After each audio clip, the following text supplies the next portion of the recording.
Hello friends, தமிழக விவசாயிகளுக்கு pipeline அமைக்க, மின் மோட்டார் வாங்க மற்றும் நீர்நிலை தொட்டி அமைக்கவும் பார்த்திங்கன்னா மானியம் வழங்கிட்டு இருக்காங்க. இது யார் யாருக்கெல்லாம் கிடைக்கும், எங்கே போய் அப்ளை பண்ணுறது அப்படிங்கிற டீட்டெயில்ஸ் எல்லாம் பார்க்கலாம். விவசாய உற்பத்தியை பெருக்கவும், விவசாயத்தில் வருமானத்தை அதிகரிக்கவும் பல்வேறு விதமான முயற்சிகளை அரசு எடுத்து வருகிறது. அந்த வகையில் பைப்லைன் அமைப்பதற்கு மானியம் குறிப்பாக விவசாய பயன்பாடுகளுக்கு தமிழ்நாடு அரசு வழங்குகிறது.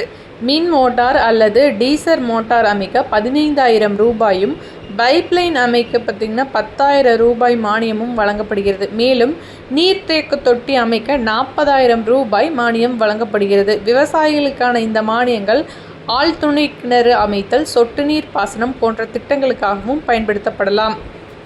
சொட்டு நீர் பாசனம் அமைக்க சிறு குறு விவசாயிகளுக்கு 100% மானியம் வழங்கப்படுகிறது. மற்ற விவசாயிகளுக்கும் 75% மானியம் வழங்கப்படுகிறது. ஸ்பிரிங்க்லர் பைப் மானியம் பெற சிறு குறு விவசாயிகளுக்கான சான்றிதழ் பெற்று வேளாண்மை துறையில் விண்ணப்பிக்க வேண்டும்.